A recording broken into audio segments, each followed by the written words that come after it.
Bonjour à tous et bienvenue sur le lab de Xavier. Aujourd'hui, on va parler d'un outil qui s'appelle Airtable, qui est à la base un concurrent à du Google Sheet ou un Excel, donc c'est un tableur classique.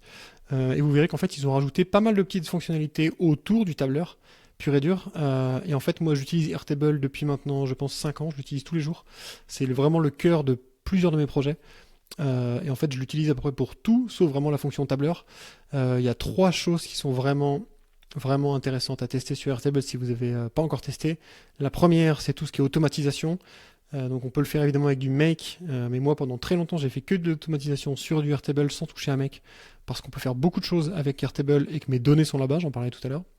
Donc automatisation vraiment très cool, on peut faire plein de choses, je vous montrerai ça en détail juste après. Ensuite, tout ce qui est API. En fait, pourquoi est-ce que je parle de l'API? Parce que moi maintenant j'utilise Airtable essentiellement comme une base de données. Ça fait maintenant donc, plusieurs années que j'utilise plus jamais soit des bases de données en local comme du MySQL ou du Postgre, ou des bases de données en ligne comme du Firebase ou du Supabase. J'ai complètement arrêté ça. Sur des petits projets, j'utilise maintenant que du Airtable parce que c'est simple à mettre en place et ça coûte pas cher, voire rien du tout. Et ça fonctionne très bien. Pareil, je vous ferai une petite démo. Ensuite, dernière chose qui a été mise en place sur Airtable et qui est vraiment top, c'est tout ce qui est formulaire. Donc maintenant, vous pouvez évidemment créer des formulaires qui ressemblent un petit peu à des formulaires de Tally, je vous montrerai en détail aussi. C'est gratuit, ça va directement dans votre base de données, évidemment, les réponses.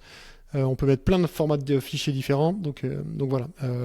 Les automatisations, la capacité à ingérer de la donnée et à pouvoir la retraiter facilement avec une API, et formulaire, ça fait vraiment les trois piliers, je pense, en tout cas pour moi, pour l'instant, d'Airtable, et pourquoi est-ce que vous devriez l'utiliser sur vos projets perso. Donc Airtable, à quoi ça ressemble? Et ben en fait, là, je vous ai mis un exemple, qui est un exemple basique.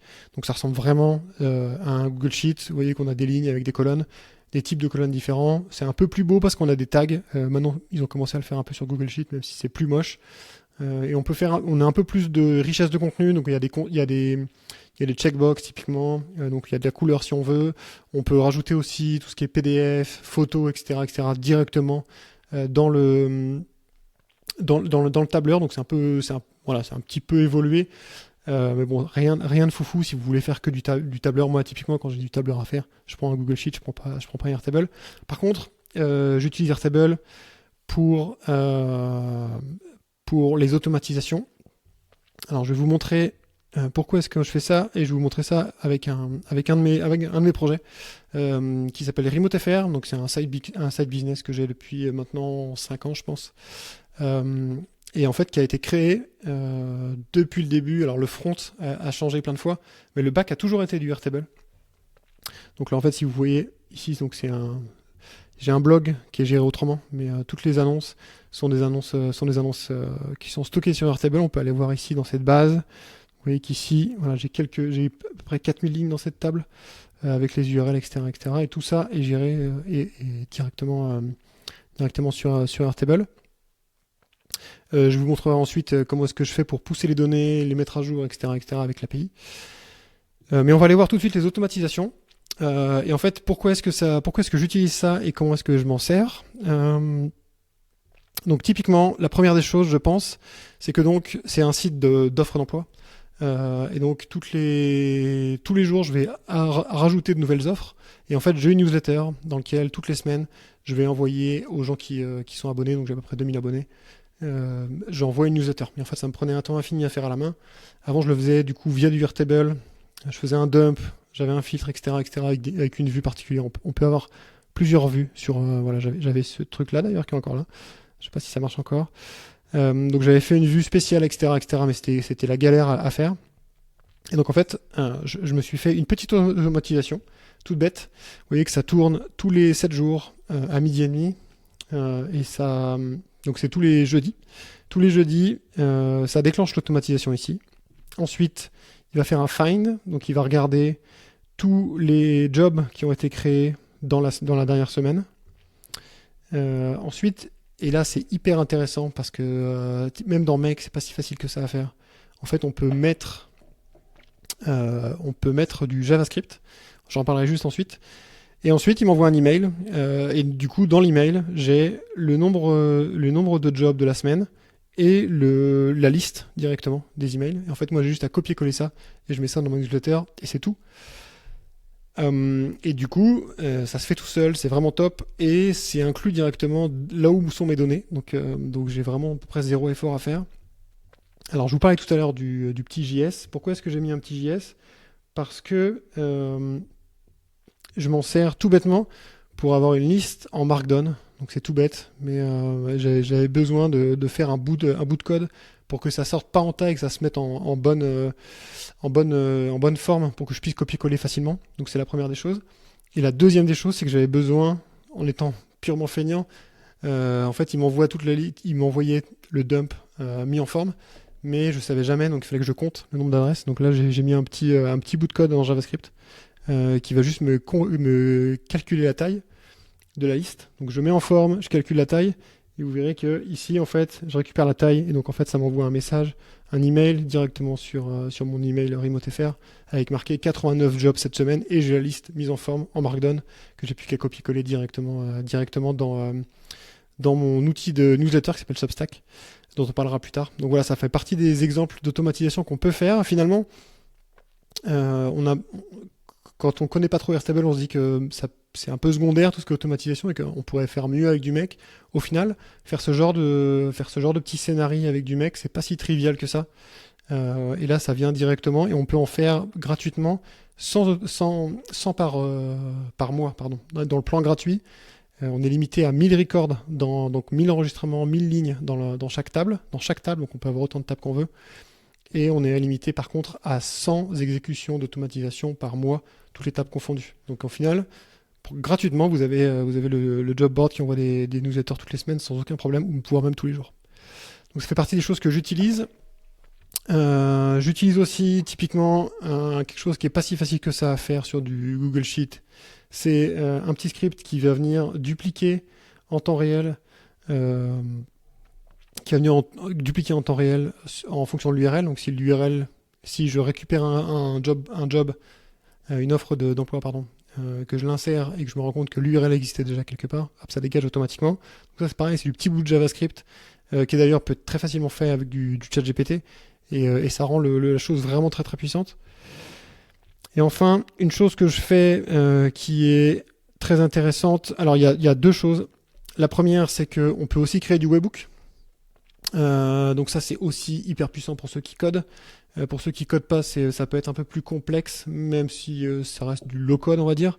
Mais du coup vous pouvez créer directement des webhooks et vous pouvez déclencher des actions directement sur du webhook. Et vous voyez que dans les actions il y a des choses qui sont relatives plutôt au record. Donc on va pouvoir ajouter une ligne, mettre à jour une ligne, trouver une ligne, ce genre de choses.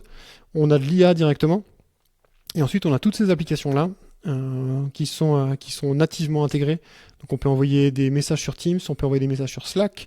Moi j'utilise beaucoup Slack comme un peu le centre névralgique de plein de choses. Et donc là c'est typiquement le genre de choses où j'ai un webhook et ça m'envoie une notif sur mon Slack perso dans lequel il n'y a que moi, mais dans lequel j'ai un channel par projet qui va me permettre d'être un petit peu à jour de ce qui se passe. Donc on a tout ce qui est Google, Calendar, Gmail, on peut envoyer du mail, du Google Doc, etc., GitHub, Facebook, etc. Donc il y a vraiment plein de choses à faire. Et au final, c'est un outil d'automatisation assez complet et on le voit avec la possibilité de déclencher avec temps par temps, comme un cron pour ceux qui parlent un peu l'admin system, ou du webhook. Donc on peut faire des choses vraiment puissantes. Et enfin, la dernière chose, c'est que ça vient avec, ce que je disais tout à l'heure, ça vient avec du formulaire. Donc typiquement, là j'ai une automatisation.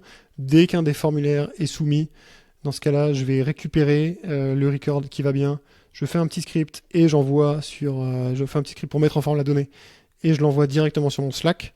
Parce que, comme je vous disais en intro, ça vient aussi avec un outil de formulaire qui peut ressembler à ça. Donc on peut faire des formulaires assez complexes qu'on peut publier, qu'on peut évidemment partager, comme du Tally. Et du coup, on peut faire des automatisations directement sur du formulaire, des automatisations assez complexes. Ce qui est important aussi à noter sur les automatisations dont j'ai pas vraiment parlé, c'est que donc ici on peut runner du JavaScript, un peu classique, mais on peut tout à fait directement dans ce JavaScript-là aller chercher des API externes. C'est-à-dire que typiquement, vous avez vu tout à l'heure qu'il y avait un petit module d'IA, mais vous pouvez très bien directement dans un script JavaScript aller appeler une API externe comme du chat GPT pour mettre en forme votre donnée et pour l'envoyer ou pour les réinjecter ou pour l'update, etc., etc. Donc voilà, ça peut être hyper intéressant. Moi, je l'utilise typiquement pour venir catégoriser ici automatiquement mes annonces. Et donc je fais ça avec un script JavaScript et qui appelle une API ChatGPT et qui me renvoie la réponse. Et du coup, j'ai mes tags automatiques parce qu'avant je me le faisais à la main et maintenant j'ai automatisé ça directement avec Airtable. Des formes, vous pouvez en créer autant que vous voulez. Des bases, vous pouvez en créer autant que vous voulez. Vous êtes limité à aux 1000 records. Et donc c'est hyper intéressant pour ça. Pas très cher, vous pouvez évidemment partager, etc., etc. Ils utilisent aussi les interfaces, mais moi je les trouve franchement mal foutues. Mais par contre, une chose que moi j'aime beaucoup, c'est l'API. Et je finirai là-dessus pour faire ce petit tour d'horizon d'Airtable. Évidemment, si vous avez des questions ou s'il y a des choses sur lesquelles je suis passé un peu vite ou vous voulez une vidéo dédiée, n'hésitez pas à me le mettre en bas en commentaire et je ferai une vidéo en détail sur le point que vous me demandez avec plaisir. Donc ouais, dernière chose, l'API. Encore une fois, c'est quelque chose dont on parle pas beaucoup, mais moi je l'utilise encore pour tous mes projets. RemoteFR qui est ici, c'est pour vous donner un petit peu un ordre d'idée. Donc toutes les annonces d'emploi sont sur Airtable que je vais chercher directement. Et j'ai plus de 15 000 visites par mois sur ce site, donc il y a vraiment de la charge et ça tourne sans problème. J'ai pas particulièrement de latence, etc., etc. Donc ça fonctionne vraiment bien. Et l'API, en plus d'être du coup performante, elle est hyper simple à prendre en main. Je vais vous montrer rapidement. Donc la doc est plutôt simple à faire. On peut le faire. Moi, je le fais en JavaScript, mais on peut, si vous parlez autre chose comme du Python ou du Ruby, c'est faisable. Et ensuite, c'est très simple. Par exemple, en fait, vous avez directement la doc et le code. C'est des choses qui sont franchement simples à mettre en place si vous codez, si vous avez des bases de code. Si vous n'avez pas de base de code, vous pouvez demander à ChatGPT, il le fera pour vous sans aucun problème, c'est vraiment pas du code compliqué. Et ça permet donc de créer, update, aller chercher des records, etc., etc. Donc pour faire un site de base qui fait de l'affichage et qui stocke quelque part, il n'y a vraiment pas besoin d'aller chercher du Supabase ou des bases de données externes. Vous pouvez faire des choses hyper intéressantes directement avec du Airtable et ça vous coûte rien du tout et ça fonctionne sans problème. Donc, et c'est beaucoup plus simple à utiliser, je trouve, moi, que du Supabase. Alors par contre, le corollaire de ça, c'est que c'est effectivement plus simple, mais par contre, il n'y a pas de liaison, il y a beaucoup de choses qu'on peut pas faire, qu'on pourrait faire avec une base de données complexe. Mais pour la plupart des petits sites, évidemment, si vous faites quelque chose de très très complexe, il ne faudra pas partir là-dessus, mais si vous faites un petit site classique, même pour la gestion de user, des petits trucs un peu bateau, ça fonctionne assez bien. Donc voilà pour Airtable. Je sais pas si vous avez... Je pense que j'ai fait le tour. N'hésitez pas si vous avez les moindres questions. Je vais faire une vidéo comme celle-ci sur les outils que j'utilise le plus toutes les semaines. Donc n'hésitez pas à vous abonner si ça vous intéresse. Et mettez un commentaire si jamais vous voulez que je fouille en plus en profondeur sur une fonctionnalité ou une autre et que je vous en dise plus sur ce que je fais, comment j'utilise, etc., etc. On pourrait même coder en live je pourrais même vous coder en live une automatisation si besoin. Donc voilà, n'hésitez pas. Et puis je vous dis à la prochaine pour la prochaine vidéo.